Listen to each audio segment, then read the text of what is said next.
this and invited me. I'm John Shave. I'm in the landscaping business. I've been in business for many years in South Florida.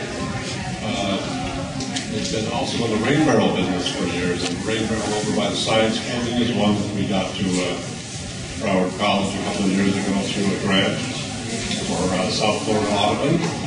Any of you guys members of the Audubon Society? Oh, no. Well, that'll come, I'm sure. So,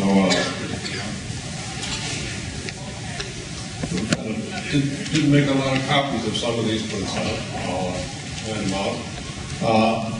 I did get I'm a grant writer. Anybody here studying grants? Is that on anybody's agenda? Okay. How about landscaping? Anybody looking forward to being in this highly competitive landscaping business in South Florida? I don't recommend it, by the way. Anyway, I helped get a grant for a big garden for ARC Broward, which is a big facility out in Sunrise for developmentally disabled people, autistic people. So they have hundreds of people there of all ages. We got a $15,000 grant from the Health Foundation of South Florida to develop the garden. They have a big culinary institute. So when I finally went over there and talked to the people there, that's when I discovered they had a culinary institute, and my first question was, where is your garden? So they had no garden, so we put the budget together, put a couple of months' work into it, and got a $15,000 grant. So it's been a very prosperous and well-received garden. The seniors there in the autistic program that love to come out and help out in the garden, and a lot of harvest coming out of it. You guys can find information about it on Facebook for ARC Culinary /Facebook. So I encourage you to look at that site. In terms of talking about gardening, I guess I could ask, how many of you guys have ever been involved at home with a vegetable garden? A couple? Okay. I started out way back in Minneapolis quite a few years ago, and as a kid, my parents were great gardeners, so we got started very early. Growing all kinds of things up there. Finally got down to Florida. I've had backyard gardens for about 20 years. Very enjoyable occupation, but it's not for everybody. Very time-consuming, very labor-intensive work. We hope we can interest some of you guys in learning a little bit about edible gardening. I did a little research as far as schools. This was an interesting one I found about an organic edible garden at Miami-Dade College's Miami Culinary Institute. I only have a couple of these. If you want to hand a few of those out. It's probably not something that's very likely to happen at a place like Broward College to have a community garden. Any of you guys involved, or your parents or anyone else, with some of the local community gardens? There's one at Coral Springs. Dania Beach has started one. There's one in Fort Lauderdale Housing Authority has a big one. Pompano Beach, Delray, Boca. And you guys have never been involved with any community gardens. This little article is talking about a garden at Miami-Dade College. Let's see, here's some more. I can hand out some of these. Here's some other ones that I found on the internet. In New York, it's got all kinds of them. Minneapolis, where I come from, Detroit, all over the West Coast, Portland, Seattle. Not a very common thing in South Florida. They're just starting to get some interest. Let's see. Let's take a look at the. Oh, here's another good one about Victory Gardens. I'll hand out some of those.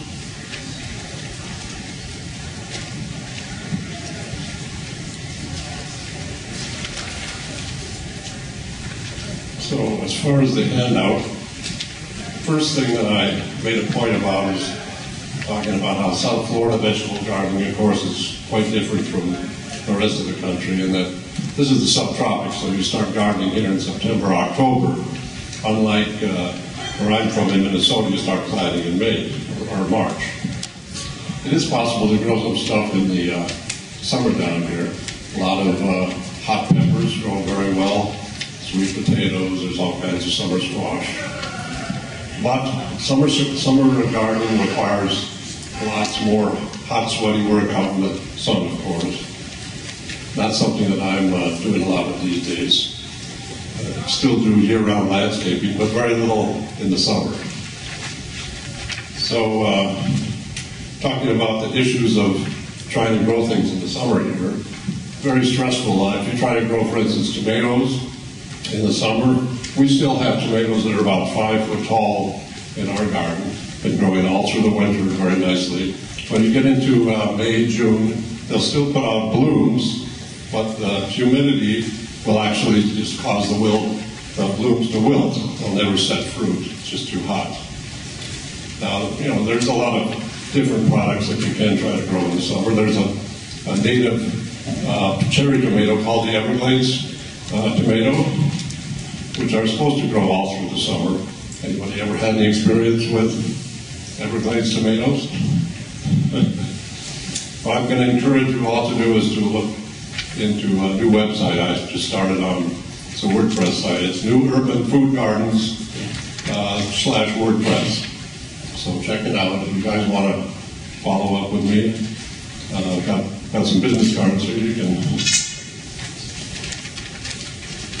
hand out some of these. You can follow up with me. Sorry I don't have a big high-tech presentation today, but gardening is a pretty low-tech business. Anybody familiar with grow bags? Grow bags are fabric bags which they're self-draining. They'll last for 20 years out in the sun. We want them from a wholesale company. What we're doing is lining them up, planting our plants in a rich compost mix, and we're using drip irrigation. Drip irrigation is a great time saver, water saver. We have a little timer on each of our rows, and what that does is, on the weekends when nobody's in the garden's always getting watered. If it wasn't for drip irrigation, the gardens would never exist, because we have very few volunteers. So we need some of you guys to come out and volunteer at the ARC garden. So I'm sure you got lots of spare time to do that.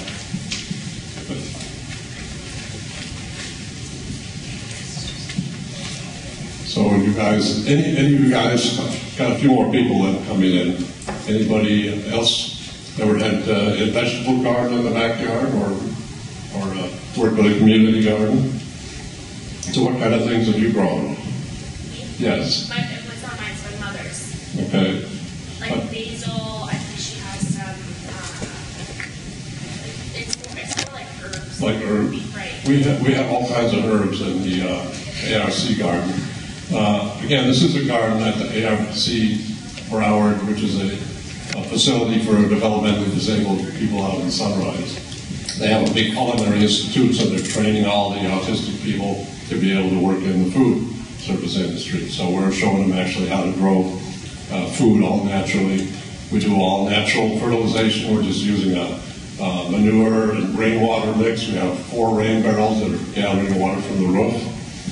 We're using a lot of fish emulsion and different food, natural vitamins. The other thing that we have to do to control the bugs and the pest problems is we spray a natural mix of water and just a liquid soap mixture. We use Dr. Bonner's. It's a great concentrated natural soap. It's peppermint. So a lot of bugs don't like mint. And it has neem oil. You guys familiar with the neem plant? Anybody? So got a lot of teaching going on in the urban gardening end, I guess. So I'll have to start a whole class here, I guess. Let me hand out a few more of these for some of the new people. So anybody who didn't get one of these, you want to hand some of these to the back? I think there's some more people in the back.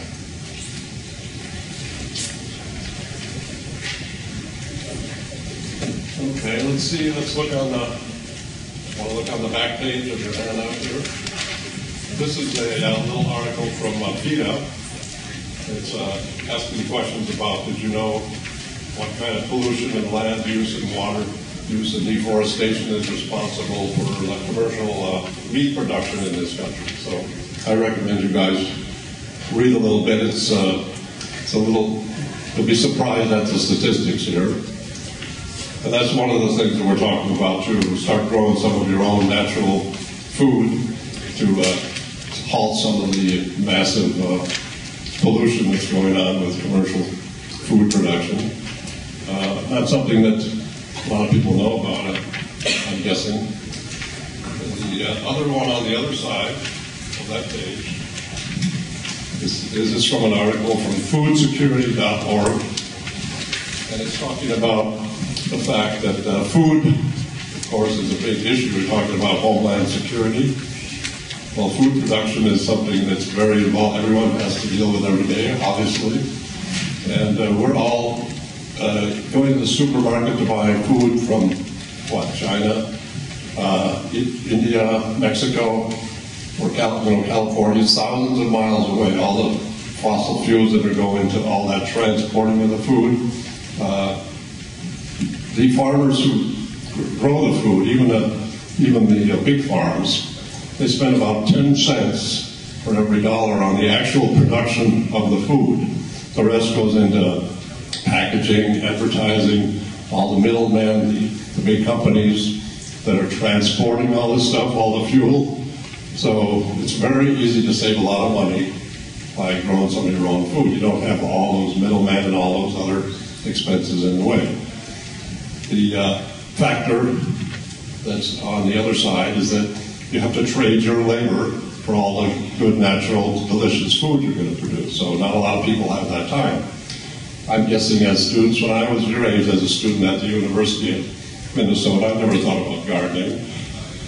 I'm guessing the same is true for most of you.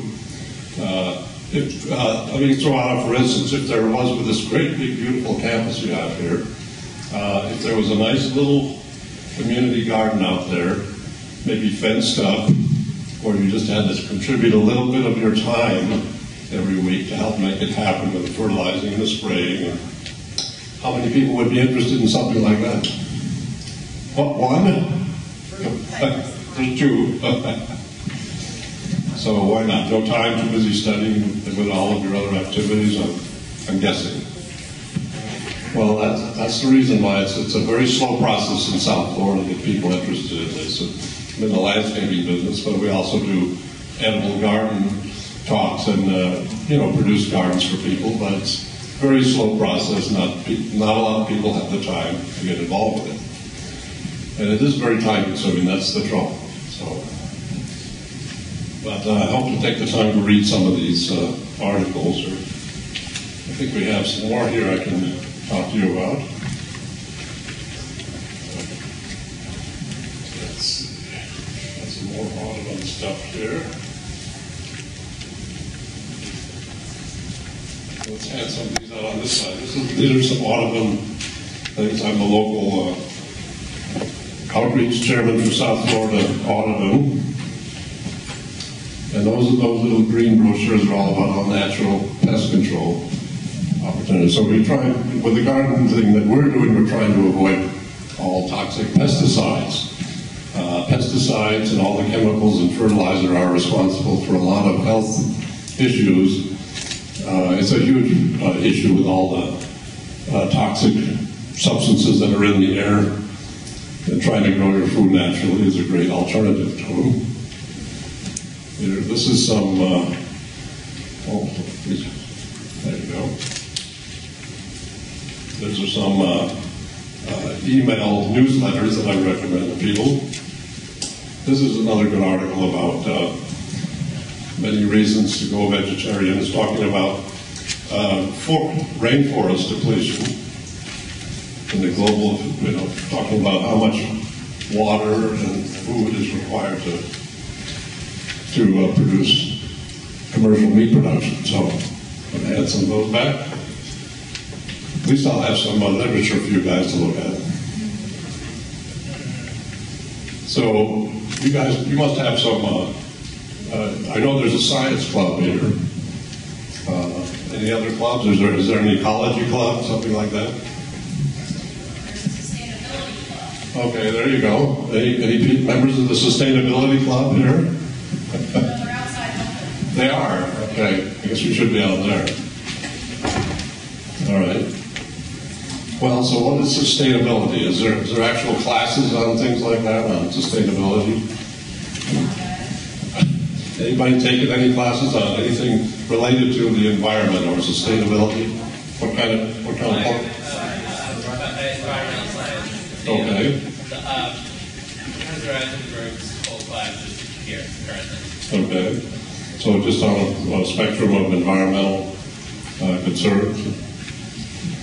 Basically anything to kind of, help the environment. Okay. All right. Well, of course, one of the problems with trying to get people interested in growing their own food is the fact that you've got supermarkets everywhere, convenience stores everywhere. You can buy anything you want, and the prices are very good. Now, in other parts of the world, it's not quite the same thing. There's huge issues with water, water that's impure. Thousands of people die every day from impure water, from starvation. There's issues about big, giant corporations manipulating food prices around the world just to make money. So just a lot of these topics we could get into, not enough time to do that. But something that I think everyone should be aware of, this is a huge issue, talking about the availability of food. There's no shortage of food in the world. The only reason that there's issues like starvation is being able to get food to the people in different areas. Obviously, we all know how many small, wars there are between neighbors. Think of the Sudan. Imagine they can't even get the emergency supplies to people who are in the camp. So it's not an issue of having enough food. There's plenty of food produced around the world. It's just trying to get it to the people in different situations, even in this country. One of the other things I wanted to touch on was obesity and poverty. These are issues related to the availability of food. A lot of people, they figure the statistic is about 20% of people are actually obese of all ages or more in this country. A lot of the factor that's causing that is people are not eating right. They're going to convenience stores eating junk food. The kids in school are not eating right. If you have a little garden in the backyard, you're going to learn real quickly how much work goes into producing those cherry tomatoes, and that they're a great alternative to all the candy and junk food. But again, it's not likely to happen if you don't have a little bit of room. So, how many people have a backyard where you could put 10 or 12 little pots full of tomatoes? All right, there we go. Well, if you guys want to follow up with me, I can show you how to easily and inexpensively do that. And again, having a little garden, from many years of experience, it's very rewarding. It gives you great exercise. Again, I don't get involved too much in the summer. It's too hot here in the summer. It's just hot year round. But the winter, that's why you grow food in Florida. In the winter, you get at least some mild weather through the winter up until now when the humidity starts. So when I first came to Florida from Minnesota, we rented a house. We tucked in all kinds of great soil, put a little fence around, made a nice garden, started planting. And in 3 to 4 months, by the time we were harvesting all of our food, I started to discover that a lot of the food had some great looking cantaloupes, but they were very tasteless. What I discovered was I had only put a thin layer of soil on top of the Florida sand, and the roots from all the vines from all the big vines for these cantaloupes were going right into the sand, and they were getting no nutrition. So after that, I went strictly into container growing, which is the way to do it in South Florida. Whether you're, I'm in the landscaping business, so I have all kinds of pots from our landscape jobs. So you put compost and then manure in, plant the seeds or get the seedlings, and they have a bountiful plant because you know exactly what's in the pot. Unlike planting in the soil down here up in Minnesota, I planted in the backyard. I didn't worry about the soil. It was nice, rich, natural soil, which is true in a lot of parts of the country. But, of course, South Florida, this was all under the ocean mud a few million years ago. This is all sand. There's no nutrition out here. In order to produce all those plants, we used to take care of the property a couple of years ago. Hundreds of pounds of fertilizer have to be applied to all those plants and trees to keep going at all, or they fade away quickly. When I'm going around looking for a new landscape business, I can immediately see the palm trees and the plants that have never been properly fertilized. They're fading away, they're yellowing, they're frizzling. So it's easy to see in Florida where things have not been fertilized. If they're sitting in the Florida sand, after a year or so, the immediate results will show. And the same is true of vegetables. You'll never produce anything without a lot of good natural fertilizer. We're talking about herbs. With our herb garden at ARC Broward, we only planted the things that the chef wants to grow. So one of the things that they wanted to do was a lot of herbs. So we've got all kinds of great herbs, and there are all kinds of herbs that will help repel bugs.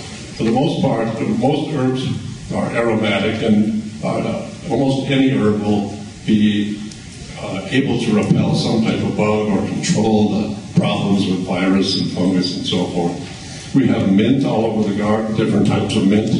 Bugs do not like the strong fragrance of mint. We have garlic chives, cilantro, even oregano. So there's a huge amount of herbs that you can grow in South Florida. Very easy to grow. You don't need a lot of them we're taking from a small seedling, about that size, putting them in just a small 1-gallon pot, and they're thriving. That rosemary that started out a little like that, now they're this big. So herbs are a great way to go if you don't have much space. As far as the summer growing, when the tomatoes start to fade away in May and June, what we do is we put a great big shade canopy over the part of the garden where the herbs are.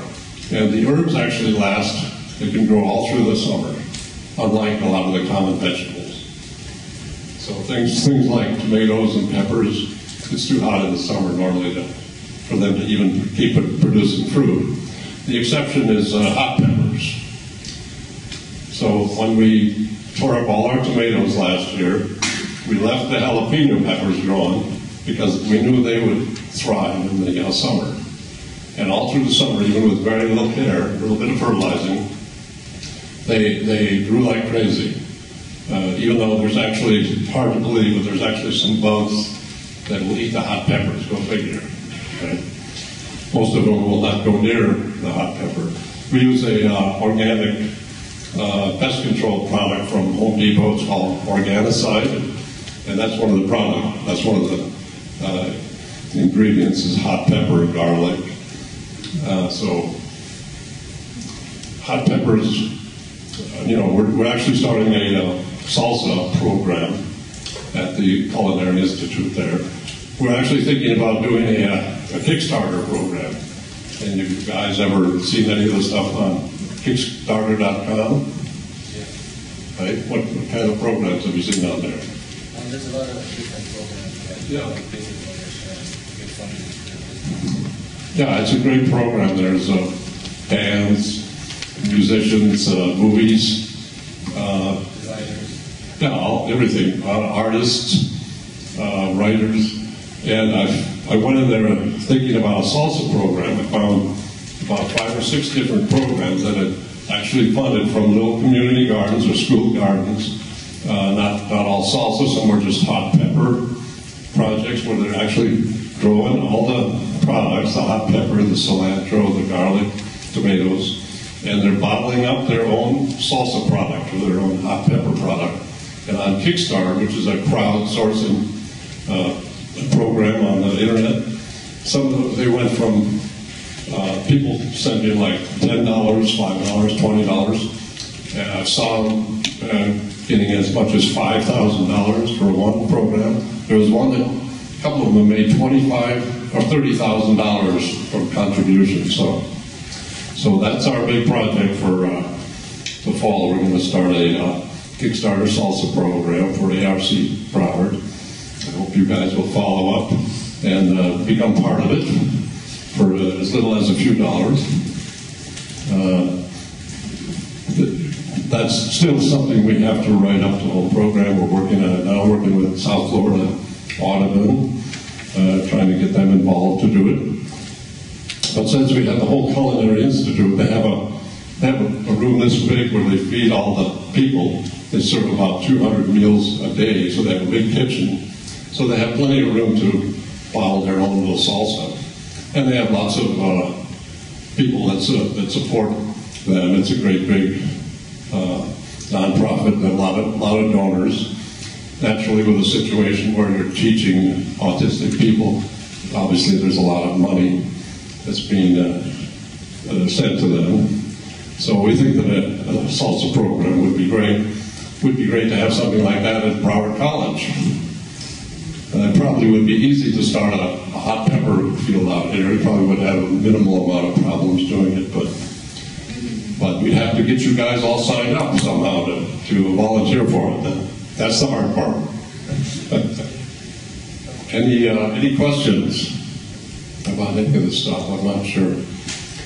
Not going to probably go on for too long today. I'm actually taking off work to come over and give this little talk. Yes.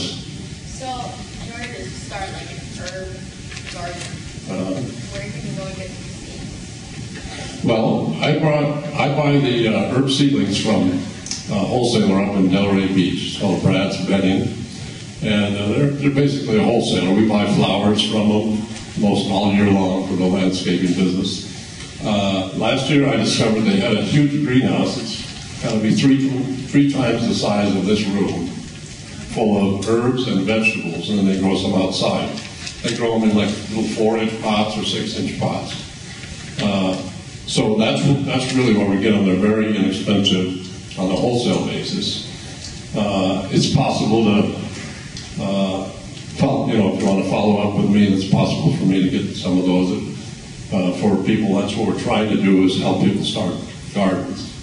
So I hand out some of my cards here. If you take a card, give me a call.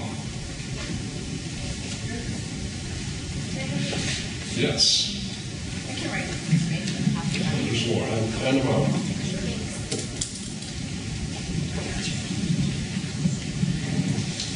So, yes. So my question is, so we can actually, for those that do not have like a large backyard and starting their own herb garden, we can basically what you're telling us, use little pots or little cups and work from there. Is that what you're saying? Seeds? Because I love doing gardening and herbs. Right. So. Yeah, we, of course, as I said, I'm in the landscaping business, so I always have the used pots from the landscape jobs, so the 1 gallons are about that big, 3 gallons. For any type of a herb, even a lot of the herbs that we start out with a 4-inch pot from this wholesale nursery, we put them into a 6-inch pot with lots of manures and rich compost. And a lot of them, we just leave them in there for 3, 4, 5 months. The oregano, some of the basil, rosemary. It takes a long time before they really start to fill up that pot. Then you can put them into a 2-gallon pot or a 3-gallon pot. Some of the basil that we planted like 3-4 months ago was actually this tall. So you don't think of basil being ever getting that tall. You see the little ones in the Publix, right? So, but those are in a 3-gallon pot. So they're fully rooted. But it's very easy to grow herbs in containers. Any vegetable or herb during the fall and the winter needs 5-6 hours of daylight to do its best. When you're getting into the summer, As I said, we actually put shade cloth over the herbs, and they'll do fine in the summer. They'll slow down, but if you put them out in full sun, a lot of them will fade away. It's just too hot for them in the summer. Almost any herb. So that shade cloth just saved the day. In a situation where you have a little backyard, you just put them in the semi-sun somewhere, off to where they're not getting such full sun. Yes. What do you recommend as far as lemongrass? Because I have a lemongrass, like huge banana, Okay. and I find it that the leaves are almost like dead sometimes, and it's actually in the ground. It's not. Okay. So what would you recommend? To just move it and put it in like a container or something? Well, I think lemongrass will spread, put up suckers, I think. I've never actually grown it. I've been in nurseries. If it's in the ground, what you need to probably do is thin it out periodically. Now, are you replenishing the soil at all? Because you need to do that with anything that's in the ground. You've got to periodically put some fresh compost in.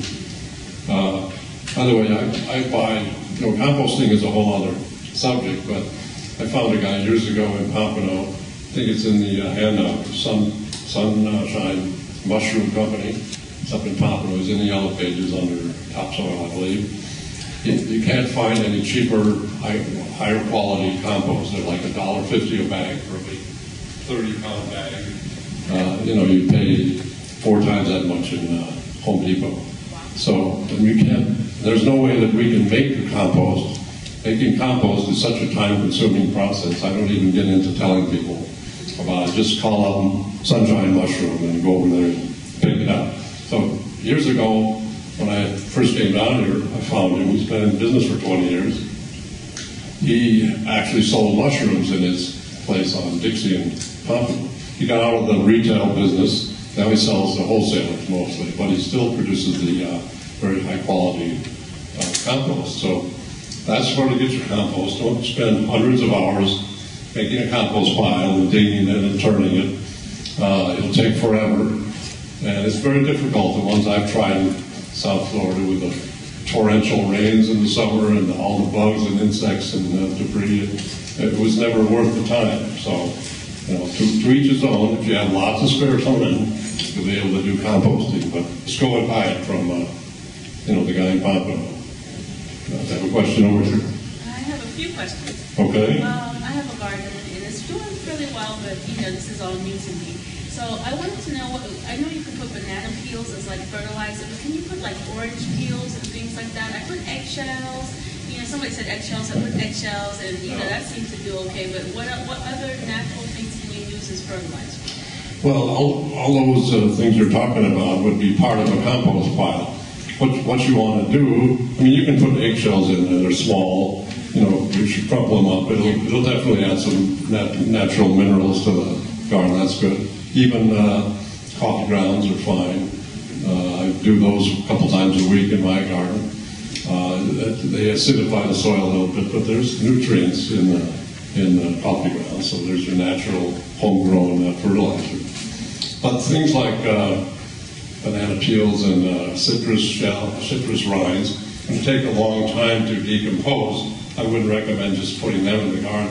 If you can shred them up, and even what they call green fertilizer. People grow, like commercial growers, when they have a field of wheat, then the next season they'll plant clover or alfalfa or whatever in there, and then after that's harvested at a certain point, they just put it into the ground. It's green fertilizer.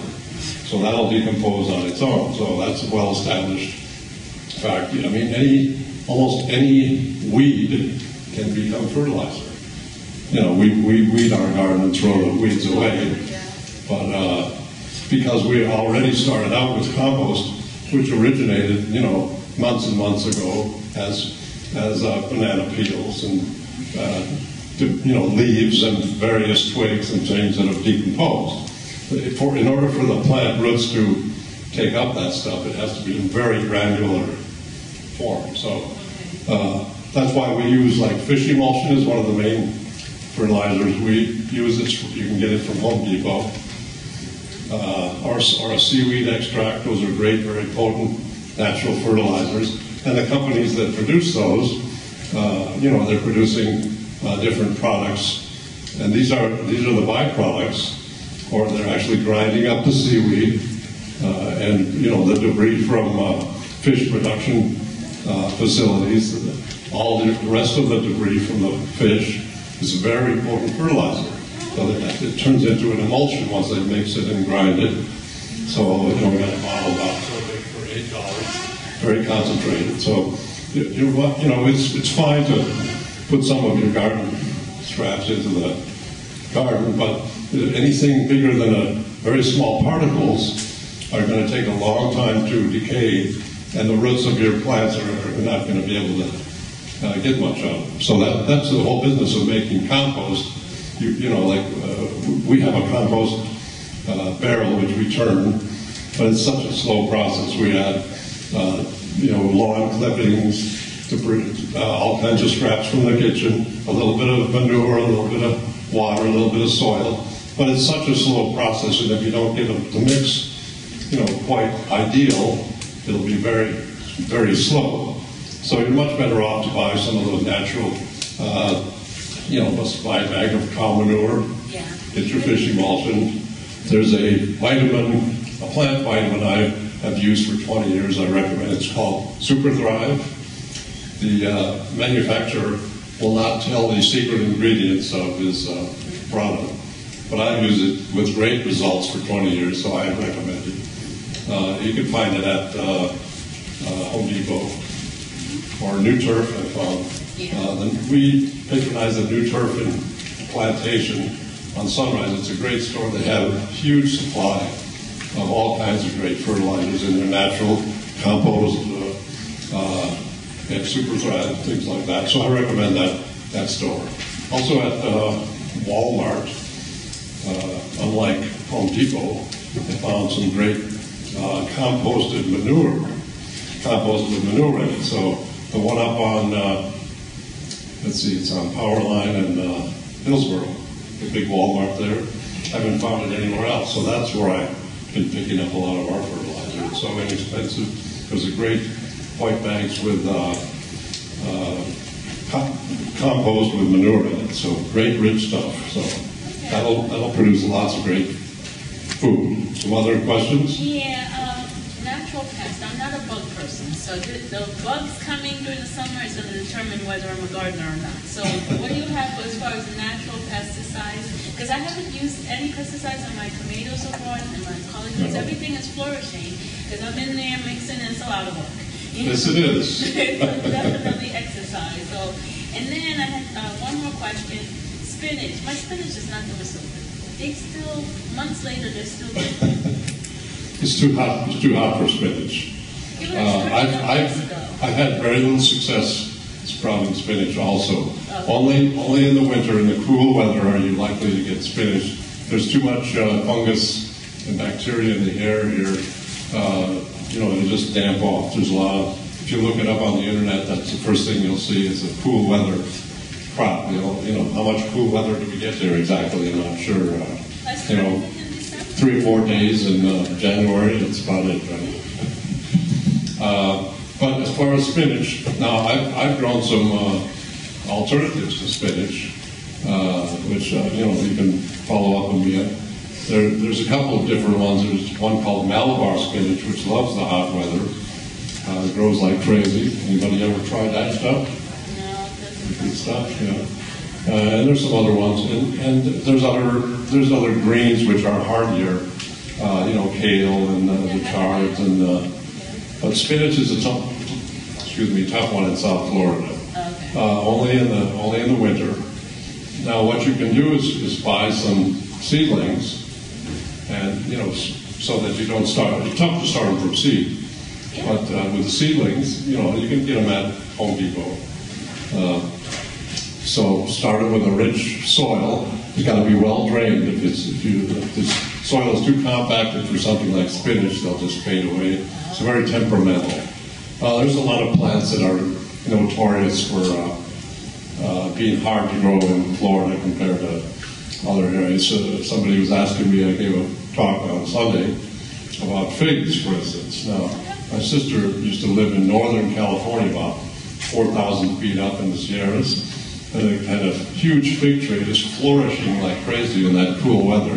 Down here, they struggle like crazy. It's too humid. And there's so many things that are difficult to grow in South Florida because of the humidity. It's not a hospitable climate for a lot of plants. But on the other hand, this is the only place in the country where you can grow things like bananas. How about mangoes? You don't even need to fertilize mangoes. As everybody knows, they grow 40-foot trees and drop mangoes all over the ground with little or no care. So there's the ideal fruit tree right there. How about avocados? This is the only, except for those teeny California avocados, this is the place to grow avocados. Or there's all kinds of tropical fruit. I've got an avocado tree in my backyard. There you go. Do you harvest the avocados? Do you enjoy them? Oh, no. Why not? It was just there when But you never cultivated a taste for this great tree in your backyard? Well, get with it. There's an education there waiting for you. I never thought I'd like avocados. My mother used to eat them. Finally tried them when I came down to Florida, and they're delicious, very nutritious. like that with mushrooms. Well, again, there's a whole list of tropical fruits. Look at all the citrus. This is one of the few places where they will flourish. So we've had a lot of problems with the canker, of course, but you can buy citrus from certified nurseries now. And, you know, as far as I can tell, they discovered that the canker was not such a huge problem as they claimed it was, right? They destroyed all those trees in people's yards, and then suddenly all the research told them that this was not such a horrible problem. A typical waste of the taxpayers' money, I think. But so that's what I recommend to people. There's so many tropical fruits that you cannot grow anywhere else. How about coconuts? You can't grow coconuts in Indiana, Minnesota, sorry. This is it. Maybe in San Diego, but this is the only place, right? And bananas, you know, as long as you're able to tolerate a pretty messy tropical plant, anyone can grow bananas in the corner of your backyard. Take very little care, just throw a little manure in there once in a while. Try to keep the bugs from eating all your bananas, that's the other problem. That was another question you had, was about natural pest control. We have a very few simple ingredients. We fill up a spray bottle with water, and I will buy a product called Dr. Bonner's peppermint soap from Whole Foods. There's a couple of different varieties. The peppermint just happens to be, a lot of bugs do not like mint. We have mint plants planted all around our garden. The other ingredient is neem oil. That's N-E-E-M. You can get that from Home Depot. It's a little square bottle. And they're both concentrated, so you only need a few drops in a small sprayer. But we have to spray all the time, at least once a week. They're water-based, so naturally they're going to be washed off, you know, with our irrigation system. But I'm sure if, you know, you're talking about growing tomatoes, I'm sure if you haven't been doing a lot of pest control, you're going to see a few holes in those tomatoes occasionally, aren't you? There's a few, but Yeah.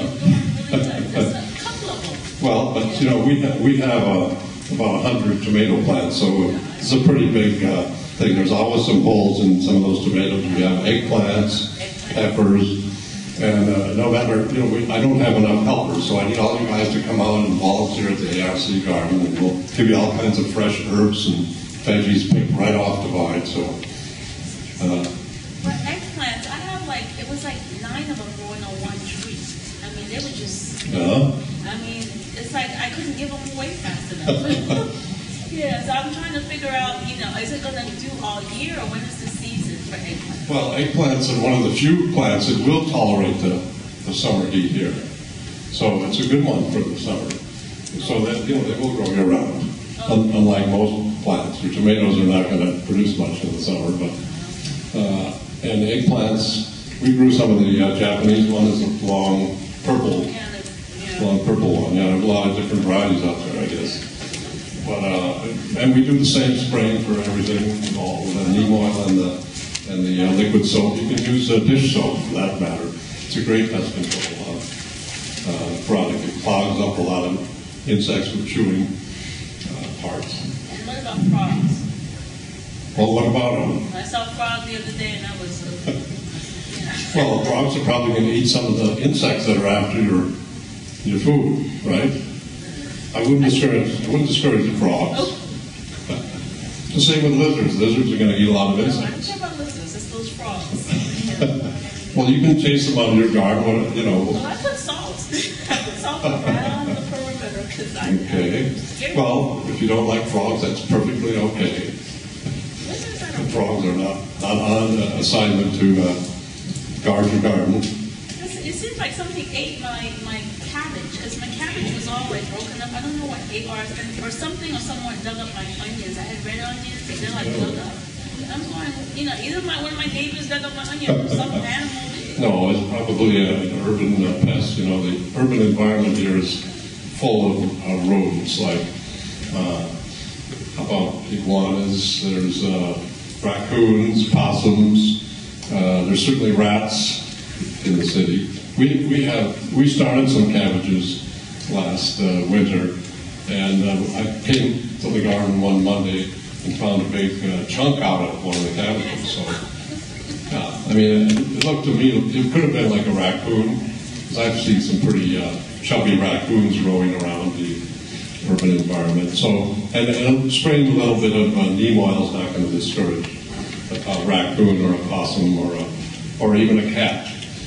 The cat, we've got a chain link fence that's only this high, so anything can scale the fence, But that's not the trouble with the urban environment. If you're not going to use toxic pesticides, which will discourage a lot of that, then you're going to have critters that love to eat your delicious organic homegrown food, right? Even more so than all the commercial growers who are using the pesticides, and that's going to discourage all those pests if you've got nasty smelling toxic chemicals. But the trouble is I don't want the nasty smelling toxic chemicals on my food. Exactly. So we don't use them, right? So we have to use neem oil and soap, and then that's a minimal amount of protection on your vegetables. Unfortunately, a lot of bugs are still going to get past them. And we have the hot peppers all over the garden. We use Organicide, which is a natural pest control with hot pepper, garlic, but then it'll be a huge rainstorm and wash everything away. Because you can put like a vegetable oil. If you have a sprayer that'll tolerate oil, you can use vegetable oil to spray in your pest control mix, and that'll stay on the leaves of the vegetables or on the fruit. So that's a good alternative. There's some sprayers that are made to spray oil. So that's a good way to do it if you want to keep something very aromatic like the hot pepper or the garlic, the neem oil when you're spraying, it'll stay on the leaves more. So that's something we started doing.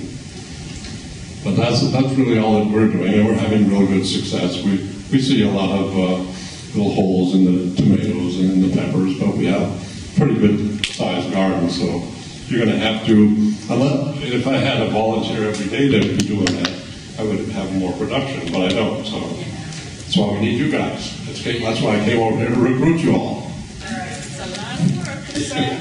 Yes. What is the address for the location? It's right over in Sunrise by Commercial and Hiatus. If I have another card, you can. I have something about it in here. Can I talk to you afterward about getting the contact information? Yeah. I have some more of these. Okay, great. I just want to make sure that my students can get out there and check out the booths that are remaining out there. So. Okay, absolutely. So you're our teacher? Yes, I'm the teacher for most of these guys who are here. Okay, great. Do you guys have one more question? Any more questions? Couple more. I'm glad to meet you. All right, well, everybody give a round of applause. Thanks very much. I hope it was informative. one of these?